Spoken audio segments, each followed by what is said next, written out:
ప్రపంచంలో అత్యంత ప్రాధాన్యత ఉన్న టీటీడీ పరకామణిలో దొంగతనం జరిగితే చిన్న కేసు అనడం తప్పనన్నారు వల్ల రామయ్య. జగన్ కోట్లాది మంది హిందువుల మనోభావాలు దెబ్బతీశారని, హిందువులకు జగన్ క్షమాపణ చెప్పాలన్నారు. వైవి సుబ్బారెడ్డి భూముల కరుణాకర్ రెడ్డిని రక్షించడానికే జగన్ ఈ వ్యాఖ్యలు చేసినట్లుందని ఆరోపించారు ఆయన.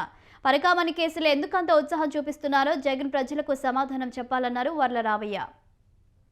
గౌరవ జగన్మోహన్ రెడ్డి గారు ప్రపంచవ్యాప్తంగా అత్యధిక హైందవులు ఆరాధించే దైవం, ఆపద మొక్కులవాడు, అనాథ రక్షకుడు, ఏడుకొండల స్వామి అని లక్షలాది మంది, కోట్లాది మంది భక్తులు ఆరాధించే శ్రీ శ్రీ శ్రీ వెంకటేశ్వర స్వామివారి దేవస్థానం తిరుమల తిరుపతి దేవస్థానం.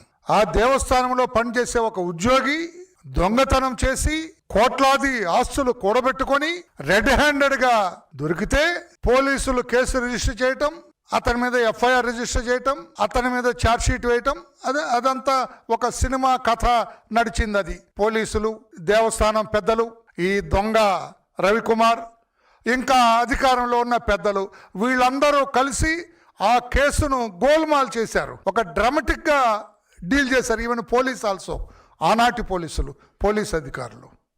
మరి జగన్మోహన్ రెడ్డి గారికి ఏమనిపించిందో తెలీదు. ఈ జరిగిన విధానం నాకు తెలుసు, నా డైరెక్షన్లో జరిగింది అన్నట్టుగా ఆయన మాట్లాడారు. ఇదేముందబ్బా చిన్న కేసు, నేనే జగన్మోహన్ రెడ్డి అనుకోండి, ఇదేంటబ్బా చిన్న కేసు.